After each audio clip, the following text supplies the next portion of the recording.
সম্প্রতি train dreams নামে Hollywood cinema মুক্তি পেয়েছে। এই সিনেমায় জীবন ও মৃত্যু পাশাপাশি হাঁটে, ঠিক যেমন রেল লাইন। একদিকে উন্নয়ন, অন্যদিকে ধ্বংস। তাই তো সিনেমাটির নামকরণও হয়েছে রেল লাইনের আদলে, ট্রেন ড্রিমস। রেল লাইন যেমন মানুষকে কাছাকাছি এনেছে, তেমনি শতাব্দী প্রাচীন বন কেটে প্রকৃতির চেহারাও বদলে দিয়েছে। ড্যানিস জনসনের একই নামের উপন্যাসিকা অবলম্বনে তৈরি হয়েছে এই মুভি।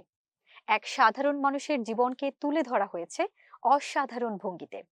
1 ঘন্টা 42 মিনিটের সিনেমার দৃশ্যগুলো স্বপ্ন আর স্মৃতির মতো। আগুনের গন্ধ, বাতাসের স্যাঁতসেঁতে ভাব যেন দর্শকরা নিজের শরীরেই টের পান। প্রধান চরিত্র কাঠুরে রবার্ট গ্রেনিয়ার, নীরব সংযত মানুষটি রেল শ্রমিক। গাছ কাটে, রেলপথ বসায়, সেতু তৈরি করে, মাসের পর মাস ঘরছাড়া হয়ে কাজ করে যায়। এই সিনেমার নির্মাতা যেন বলতে চেয়েছেন, আমরা যেমন মাটির সঙ্গে যুক্ত, তেমনি যুক্ত তাদের সঙ্গেও, যারা আমাদের আগে এই পৃথিবীতে হেঁটে গেছেন।